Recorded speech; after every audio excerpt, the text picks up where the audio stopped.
জামুরিয়ায় তৃণমূল প্রার্থী হরেরাম সিংয়ের সমর্থনে শনিবার বীজপুর ময়দানে একটি জনসভায় অংশগ্রহণ করলেন অভিনেত্রী সাংসদ রচনা বন্দ্যোপাধ্যায়।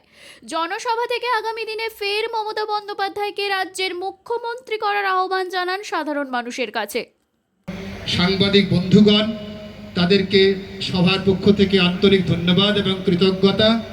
তারা না পর্যন্তটা সম্পূর্ণতা পায় না, তারা নিশ্চয়ই লিখবেন কালকে খবরের কাগজে বা প্রিন্ট মিডিয়ায়। বা আন্তরিকতার কোনো ত্রুটি ছিল না, আন্তরিকতার কোনো ত্রুটি নেই। প্রার্থী হরেরাম সিংয়ের ছোট বোন রচনা ব্যানার্জি।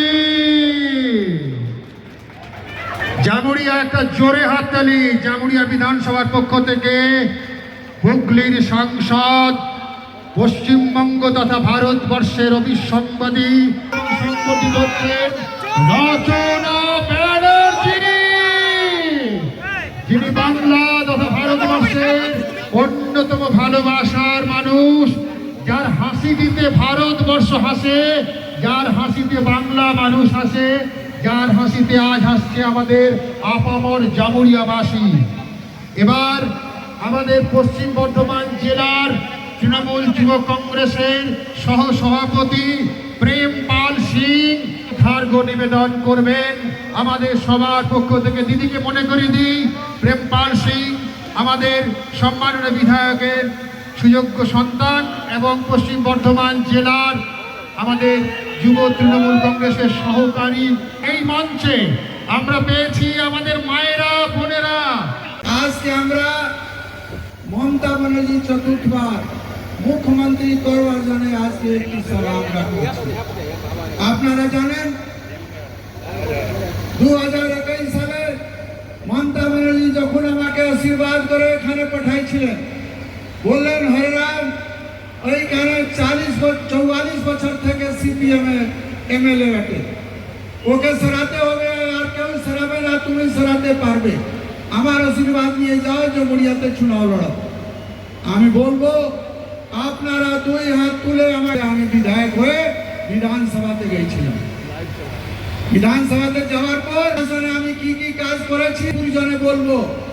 বীজপুরে আমি এই রোডটা আপনি দেখছেন, রানীসর থেকে জামুরিয়া 7 কোটি টাকা আমি পিডব্লিউডি কাছে নিয়ে রোডটা ষড়যন্ত্র করে কখনো কেউ ছোট করে বড় হতে পারে না, বাংলার মাটি, বাংলার জল, বাংলাকে ভাঙতে এলে ভালো হবে না ফল, এটা আমরা সবাই জানি।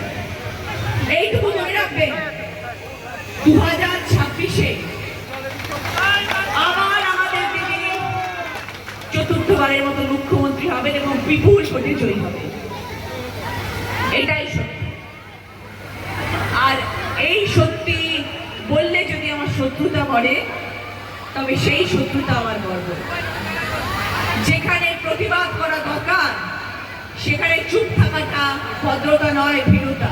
তাই আওয়াজ তুলতে হবে, আওয়াজ করতে হবে, অন্যায়ের প্রতিবাদ করতে হবে। যেখানে অন্যায় দেখবেন সেখানে লাঠি নিয়ে নেমে করতে হবে।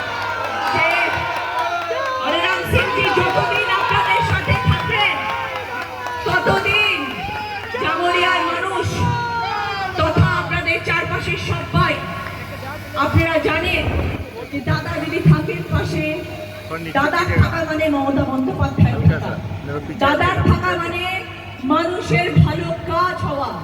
তাই দাদার হাতকে আপনাদের শক্ত করতে হবে এবং দাদার হাতকে শক্ত করা মানেই হচ্ছে তৃণমূল কংগ্রেসের হাতকে। 23শে এপ্রিল আপনাদের বিধানসভার ভোট, আপনাদের সবাইকে অনুরোধ করব জোড়া ফুলে ভোট দিয়ে হরেরাম সিংকে জয় করবেন।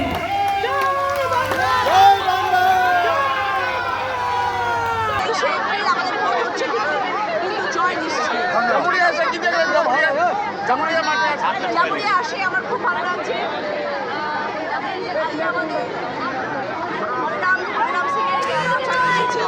এবং আমি 100% আশাবাদী যে উনি জয়ী হবেন এবং আপনাদের সবাইকে করজোড়ে অনুরোধ যে আপনারা জোড়া ফুলে ভোট দিয়ে